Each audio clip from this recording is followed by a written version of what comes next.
We're gonna move on to second video, which is shorter. Was not planned for tonight, but I saw it last minute and I've added it to the schedule. Please stop.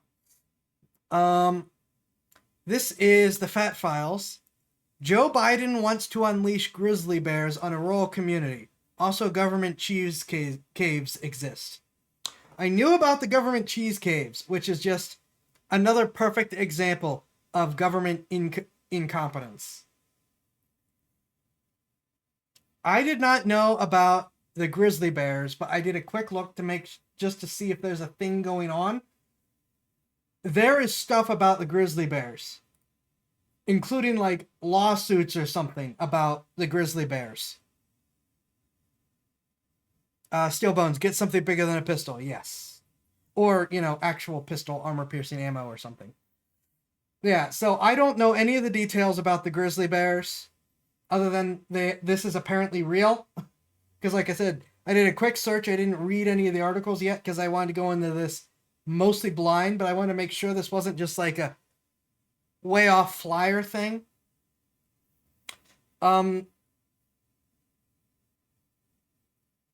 Yeah, I will let him explain and fill in anything when it comes to the cheese, but I at least know about the government cheese caves. All right, the Fat Files. Joe Biden wants to unleash grizzly bears on a rural community. Also, government cheese caves exist.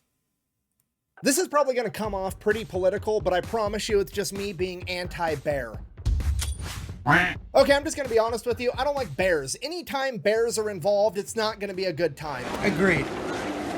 Okay, the Chicago Bears, terrible football team. A bear market, that means the economy's doing bad. And then you have grizzly bears, which are absolutely terrifying. So when I wake up one day and this is in the headlines, obviously Biden admin planned to release predator near rural communities faces widespread opposition, a huge threat. Federal proposal poses a huge threat to a rural community, says top U.S. group representing cattle ranchers. U.S. drafts plan to bring grizzly bears to Washington's North Cascades. Biden admin plan to release 7 grizzly bears annually near rural communities face widespread backlash. Broad diet means they can harm anyone. I haven't even faced a grizzly bear. I faced a black bear. I don't want to imagine facing a grizzly bear. What is this nonsense? I'm gonna get, which are absolutely terrifying. So when I wake up one day and this is in the headlines, obviously I'm gonna get a little bit upset, okay? It reads like I'm living in the Hunger Games. Basically, the Capitol is gonna start systematically releasing grizzly bears near rural communities. I'm not about it. But like an adult, I realize that news headlines are pretty misleading, so I read the entire article and it's... The proposal published in federal filings Friday morning by the National Park Service and Fish and Wildlife Service includes 3 options. 2 which involve actively restoring populations of the threatened apex predator species, and 1 no-action alternative which would maintain current management practices. As part of the announcement, the public is invited to comment through mid-November. If this part of our national heritage is restored, it should be done in a way that ensures communities, property, and animals can all coexist peacefully. Hugh Morrison, the regional FWS director, said in a statement, "Nothing coexists peacefully with grizzly bears. They are bears." The National Park Service needs to... boy. Oh, boy. Here's a question. Why are we doing this in Washington? Why don't we do it in California? Grizzly bears are originally from California, and they actually have a bear on their flag. If anyone needs it, it's California. It's pretty accurate. Basically, the federal government wants to release 7... Let's see. In late September, the National Park Service and Fish and Wildlife Service proposed a rule and draft environmental impact statement, opening the door to releasing grizzly bears in the North Cascades National Park, located in northern Washington along the U.S.-Canada border. Oh, are we hoping they go eat the Canadians? The proposal was cheered by left-wing eco groups, but heavily criticized by local lawmakers and residents. Under the proposal, the federal government would release up to 7 grizzly bears annually into the North Cascades ecosystem over the course of the next 5 to 10 years. Federal government's overarching goal would be to establish a grizzly bear population of roughly 200 bears in the coming decades.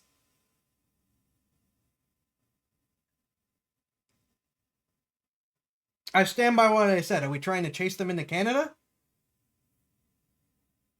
What is this? and it's pretty accurate. Basically, the federal government wants to release 7 grizzly bears every year for the next who knows how long into this area in Washington state, and they want to get that number up to 200 grizzly bears. Which brings us to the obvious question, why the fuck would you do that? And I have looked and looked for an answer to this, and as far as I can tell, the only reason they want to start reintroducing bears into this part of the country is because fuck it, bears used to live there and bears are cool, I guess, is what their strategy is. Which, first of all, no, they're not cool, okay? This isn't a fucking Disney movie. That's not Baloo talking about the bare necessities in the forest. That's a 700-pound meat missile covered in fur that can run 35 miles an hour that eats its prey ass first, okay? There's nothing cute about that. Do you understand the gravity of what I've just explained to you? Brock Lesnar weighed 265 pounds when he was the world heavyweight champion. This bear is equivalent to 3 Brock Lesnar's running at you at 35 miles an hour, and to put that into perspective, Usain Bolt tops out at 27.5 miles an hour. Okay, the average American can't outrun heart disease. We're definitely not going to be outrunning fucking grizzly bears if it comes to that. And I can hear the comment section already. Buh, actually bears are more scared of you than you are of them. Buh. No. He's probably going to say it, but I speak from personal experience. No, they are not. No, they are not. Not at all. That's not ready. Buh, actually bears are more scared of you than you are of them. Buh. No, that's not true. That's some shit your dad told you when you were 7 years old on your first camping trip so that you would shut the fuck up and go to sleep so he could bang your mom in a tent, okay? That's not reality. And then you get all the environmentalist people, but the ones that live way far away from this area, because environmentalists never advocate for shit when it's actually in their own backyard and it affects them, but they're gonna say some shit like, oh, the humans eradicated those kind, gentle creatures, and they used to live in that area, so we should really bring them back. No, okay, we used to have dinosaurs too, and there's an entire movie series about why bringing those back is a terrible idea, okay? Maybe we got rid of it for a reason. Have you ever thought of that? Because last I checked, the easiest way to get a city named after you on the West Coast is to get killed by a grizzly bear, and then they just name a city after you. And then we have to address the elephant in the room, because whether you're left, right, or center on the political spectrum, you have to admit that there is an extra layer of comedy in the fact that Joe Biden, of all presidents, wants to start releasing grizzly bears. Oh. Okay, look, I'm not a political analyst or like somebody whose opinion you should take very seriously, but I do think it's kind of bad taste to, on one hand, be like, I want to ban powerful guns because I don't think people need them. Also, I'd like to start releasing grizzly bears indiscriminately. Okay, look, I don't ever want to... He has such a point there. Again, it wasn't a grizzly bear, it was a black bear, but I have been under serious threat of also being killed by a bear. And I have had multiple people tell me, when I recount this, tell me that they wish the bear got me. Because basically, I guess that I have walking proof of why we need guns to defend against stuff. At the time, okay, bear was 40 yards away from the house. That is really, really close. And we had a dog, which I immediately stuck in a closet for her own safety, because she will bark at everything. And she was still barking in the closet. She knew the bear was there, and she picks a fight with anything, even if it will immediately kill her. But so I stuck the dog into the closet to try to keep it hidden. And I don't know if the dog's still barking, will still be heard by the bear. I don't know if the smell will attract the bear. I don't know if, what could cause the bear to decide, that house over there looks interesting. I'm going to go have a look and see what's in it. So I'm sitting there at the back window, right next to the back door, because that was all we had, with a Winchester rifle chambered in .30-30. This is a lever action cowboy gun, and it did have a scope on it. So at 40 yards, I am going to hit this bear if it decides to start moving towards the house. Here's the problem. .30-30 can bounce off of a bear's skull. And, as mentioned about the speed of bears, if it decides to charge the house, I will have 1, maybe 2 shots, and then that is it.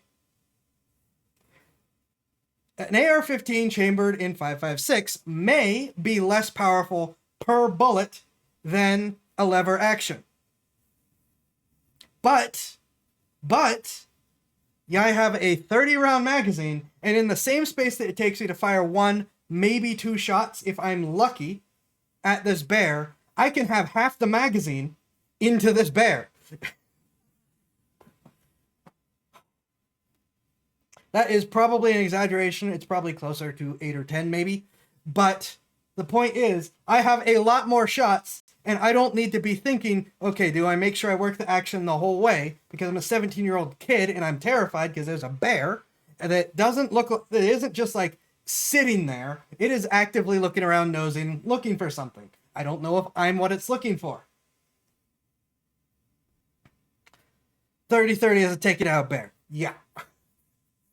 I have multiple examples like this. This is the only bear-related example, but it seems very relevant to the current topic. And again, this is a black bear. It's not even a grizzly bear. All right, so that's my addition off of him pointing that out about the rifles and stuff.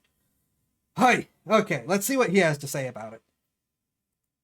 Again, also, I'd like to start releasing grizzly bears indiscriminately. Okay, look, I don't ever want to get asked why I need a high-capacity magazine ever again. There's never been a better excuse to have access to a lot of bullets than the federal government colluding with grizzly bears. I mean, this has to be a joke, right? Like, somebody at the White House is just being petty, like, these goddamn gun nuts want the right to bear arms, we're gonna give them the whole fucking bear. Okay, look, regardless of whoever's in office, whether it's a Democrat or a Republican, all I'm saying is that the federal government can't do anything without fucking it up. Okay, this is a terrible idea. You know what? Let me give you an example off the top of my head. In 1920, the United States government banned alcohol, okay? And overnight, every bar in the country either had to shut down or get turned into an ice cream parlor. So a bunch of them did. And then you have all these people that would hang out with their buddies at the bar, and now they're hanging out at the ice cream parlor. So in many ways, ice cream filled the social gap left behind by alcohol. Got that? Okay, wonderful. By 1924, people didn't quit drinking alcohol as much as the US government would like, so they decided that they were just going to start poisoning alcohol and giving it out to Americans.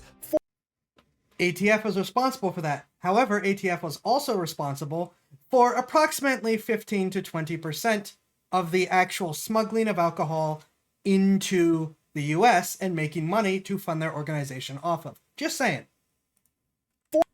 So they decided that they were just going to start poisoning alcohol and giving it out to Americans. 41 of them died for sure. Some estimates go up to as many as 10,000 being poisoned. Okay, fast forward 1933, Prohibition gets phased out, but you have an entire generation of children that grew up eating ice cream every day because it was the social bond that held America together because it had replaced alcohol. So the United States government needed to have a bunch of milk because they were going off to World War II and all their soldiers loved eating ice cream and frozen dairy treats. This is why to this day, every Navy ship has an ice cream machine on it, and it's like mandated by naval code or whatever. And because the US government needed all this ice cream to feed their army, they needed a bunch of milk to make that ice cream with. And dairy farmers weren't.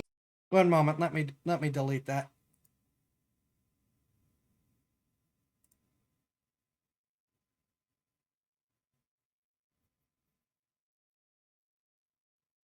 Is that? There we go. Even a thing yet because refrigeration. This is why to this day, every Navy ship has an ice cream machine on it, and it's like mandated by naval code or whatever. And because the US government needed all this ice cream to feed their army, they needed a bunch of milk to make that ice cream with. And dairy farmers weren't even a thing yet because refrigeration had just come out, and it had never been feasible for one man to just harvest a bunch of milk from a ton of cows. It had never been done before in human history. And at first, it works out great, okay? Fast forward, World War II ends, the Allies win, the world is saved from the Nazis and the Imperial Japanese. Hooray. Now, the army went back home, they can buy their own ice cream, and these dairy farmers don't have anybody to sell all this milk to, and the government's not about to let the dairy industry just collapse because they're the ones that convinced all these people that they had to become dairy farmers in the first place. So the government is like, fuck it, I'll buy all the milk. And then the government's like, what do we do with all this milk? And somebody says, hey, let's turn it into cheese. That way it can sit on a shelf for a little while without going bad. Then all this cheese started stacking up, and they're like, fuck it, we're just gonna go hide it in a mountain in Springfield, Missouri. So that's what they did. They just kept shoving cheese into these caves every year. And every new president that came in, they're like, he has to sit through the briefing where they're like, yo, guess what? The US government is buying all this milk, turning it into cheese. There's a mountain of cheese in Springfield, Missouri. in real life. It's a thing, and we can't stop buying the cheese. We don't know what to do with it. Then Ronald Reagan gets elected, and he's like, we're spending $1 million a day in refrigeration for a bunch of cheese that nobody's eating. We have to get rid of it. So he proposes to the US people, hey, hear me out.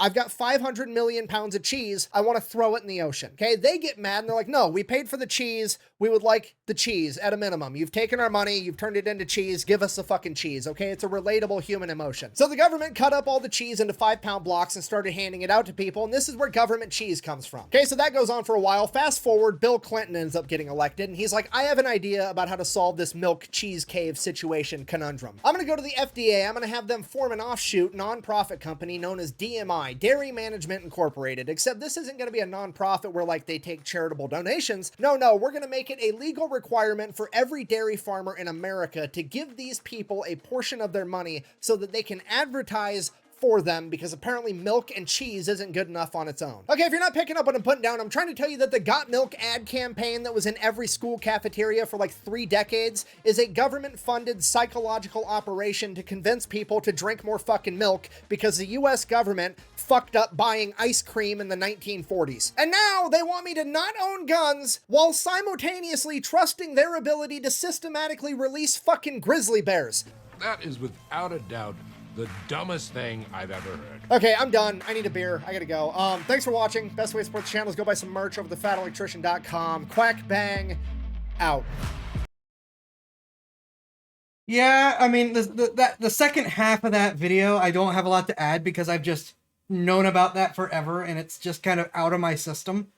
I mean, I can admit that there is some merit to the, you know, free government cheese for people as just food to hand out at the very least, you know? But, oh my gosh. Yeah, that's just... We've watched a lot of things about how the government makes bad decisions. We have a... At what point does this seem like a good idea to anyone? Holy crap.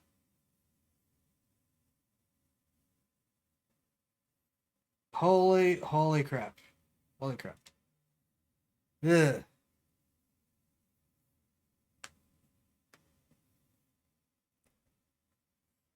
I don't know that I have anything else to add. That rant kind of dealt with what I wanted to say there.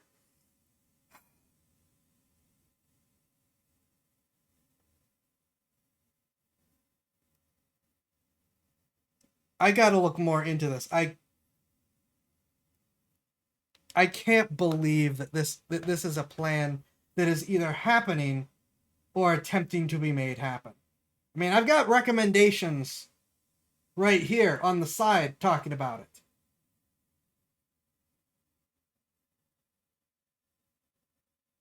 National Park Service on multiple occasions has refused to look for lost hikers.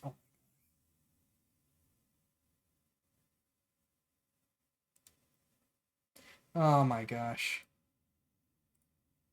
Sad part is I find that entirely believable. That's really depressing. And even said it's better for the hiker to die than for us to waste money looking for them. That is, yeah, that's pretty routine for the government. As someone who lives in British Columbia, if those bears come up here, it will be seen as an act of war.